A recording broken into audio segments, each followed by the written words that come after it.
This is SpaceCoastDaily.com. We're here with Agent Todd Holland with the Brevard County Sheriff's Office.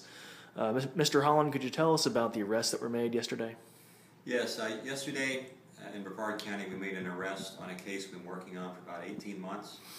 The case involved the sale and distribution of a large amount of stolen infant formula that had been occurring statewide and was being shipped out of Brevard County into various locations across the United States. Yes, as we came to find out through the investigation over time, this person that was the arrestee yesterday is responsible directly and indirectly for over $1 million in theft from retailers in the state. What were some of the items that they were targeting in addition to the formula? I believe there were other items that they were pocketing, and then these boosters, as they were, these 40 or so individuals were then passing them on? Well, what we found in addition to the infant formula was that they would also take things like disposable razors, which are pretty expensive nowadays, and other Crest white strips and other tooth whitening products, which sell for a lot. And of course, they steal them, and then they will be able to redistribute them and make a little money. How were you initially tipped off to this? It was through some of the lower level criminals just revealing the information? We were very lucky. We had a number of thefts that we didn't completely put together and realized was all part of the same ring until one of the people, a group, was caught in the act. And as they were getting in the back of the car on their way to the jail, they said, in an effort to try to save themselves, they said, "Wouldn't you like to know what we're doing with this?" And of course we said, yes, we would.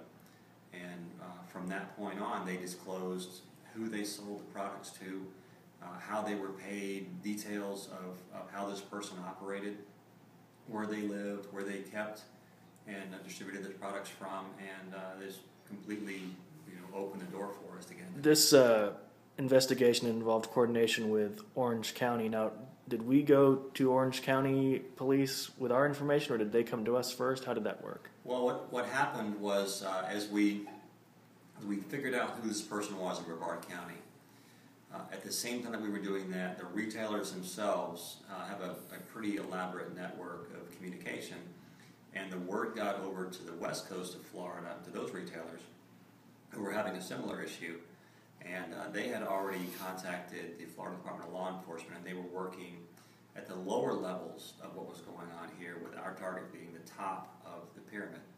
Okay. And once those folks found out that we had a similar investigation going on here, they contacted us, and we were able to put together several counties within Florida, working almost as a task force, trying to get this stopped. And I know you mentioned Publix as one of the retailers. Said that other retailers include CVS. Can you name some of the others? Yes, everybody who sells infant formula was being targeted at various times. That includes Walmart, Target, as you said, Walgreens, CVS, even some of the small Walmart markets, the small food markets.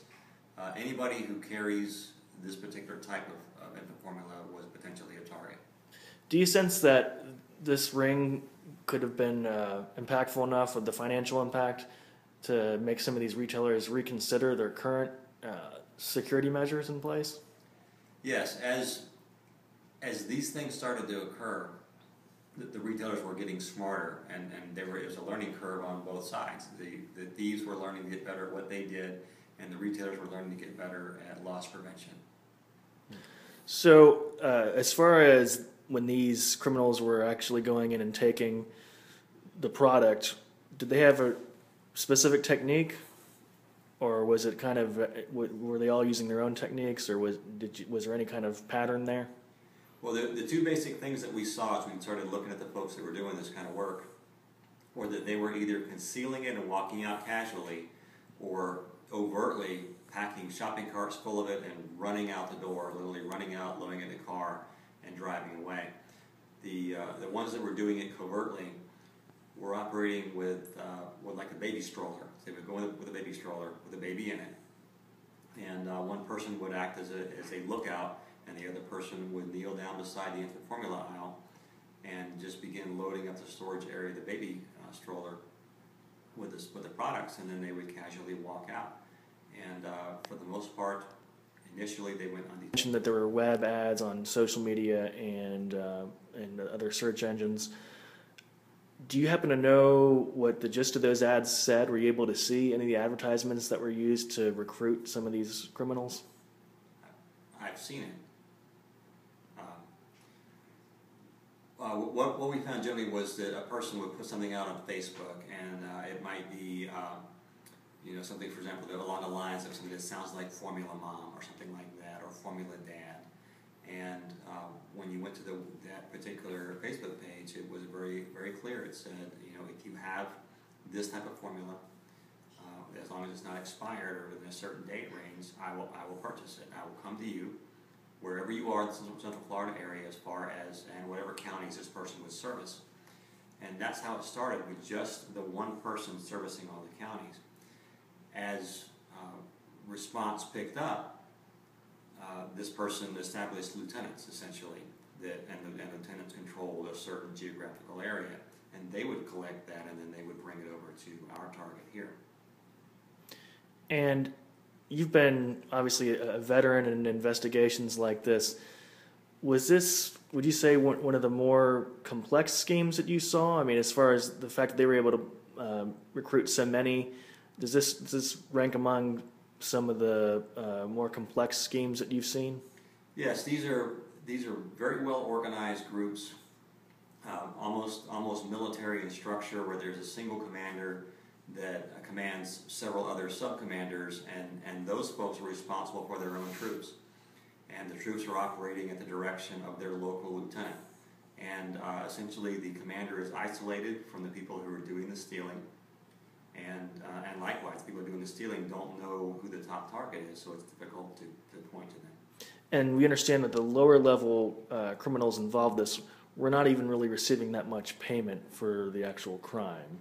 And really their biggest risk was a misdemeanor. So is that, you think, why they were able to do it so cheaply? Well, yes, and what we also found was that the people who were doing the boosting, as we call it, the local thieves, they were just getting whatever they could get, basically for drugs, which, in that lifestyle, they'll do anything for a couple of bucks, mm-hmm. and they don't think of the consequences. Okay.